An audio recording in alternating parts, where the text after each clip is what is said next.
ए बोलो एटी कौन जय जगन्नाथ मजी मो मन आज एते खुशी जे माने जाइथिली आज माने किछि नथिला अचानक आज जगन्नाथ डाकर आसीगला पूरी पड़े गली वही मैंने संध्या 7टा बेले गली पूरी गली आ सेठी पूरी रे पूरा रहिलु आमे भल से ठाकुर को दर्शन कलु माने राति रे निरोला हुए ना बहुत भल भी लागिला राति आम थे कौन 2 थर कौन 3 थर 4 थर 5 थर भी आम जा दर्शन कलु आ गोटे मजा कथा शुणवे गोटे पुलिस वाला कहले कौन 5 थर हो गलाटी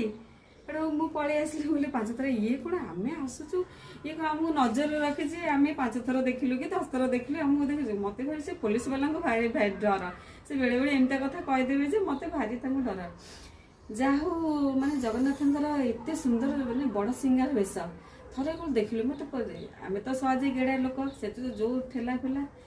देखी थे देखी पार्ली आउ थे गली आउ थे देखी पार्ली गली एमती 4 थर 5 थर जाओ भल से लास्ट दर्शन टा बहुत भल रहा आ बड़ सिंगार वेश देखिलु लास्ट को आम देखिलु गोटे नुआ जिनस देखिली जे चक्र आसे लगला शंख चक्र गदा पद्म आसी लगिला बड़ सिंगार वेश देखिलु एते बढ़िया लगिला काली पूरी दर्शन एते बढ़िया लगिला मुझे मो जीवन काल मध्य राति पर्यटन राति 3टा बेले आम 3टारे ठीक 3टा 15-20 आम आसी पहुँचलु घरे पहुँचीगलु आ बढ़िया से दर्शन कलु नुआ वर्ष जेहेतु बहु कम थी जापारी कौन से मंदिर दर्शन कर जगन्नाथ दर्शन मोर बहुत भल है रही जय जगन्नाथ।